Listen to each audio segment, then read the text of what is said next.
Good morning, everyone. Today we are going to be learning how to add and subtract rational expressions.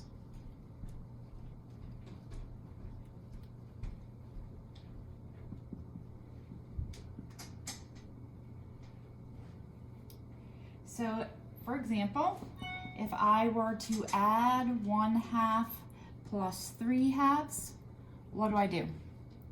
Well, because they have a common denominator here, I can add the numerators. So I would get 1 plus 3 over 2, which is 4 over 2, which equals 2.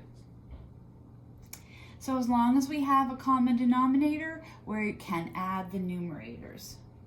So the same thing holds true for rational expressions.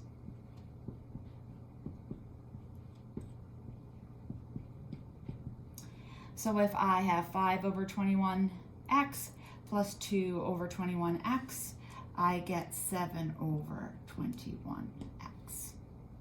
In this case, right, we have to say x cannot be 0. Another example, I'm going to erase this and move my example up so that you can see it.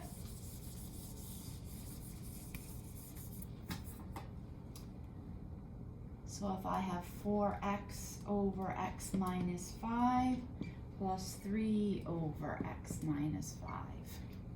Again, they have the same common denominator, so I can go ahead and add the numerators. I can't combine the 4x plus 3, but I can write it as a single fraction.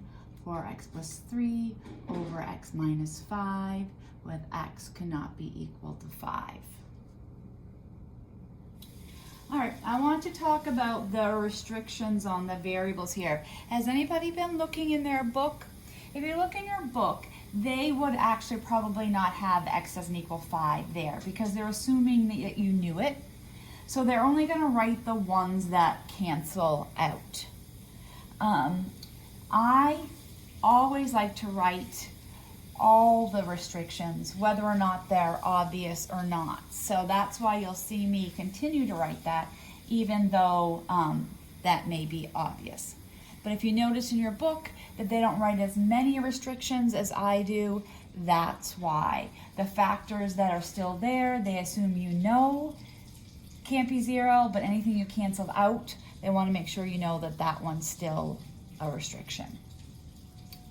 All right, so pretty easy to do, right? If I have like denominators. But when I have unlike denominators, then we have to find the least common denominator. So let's review how to find least common denominator. So for example, if I have 1/4 plus 1/6. All right, when the numbers are small like that, you remember you just thought of multiples of 4, 8, 12, 16, and multiples of 6. You listed them out.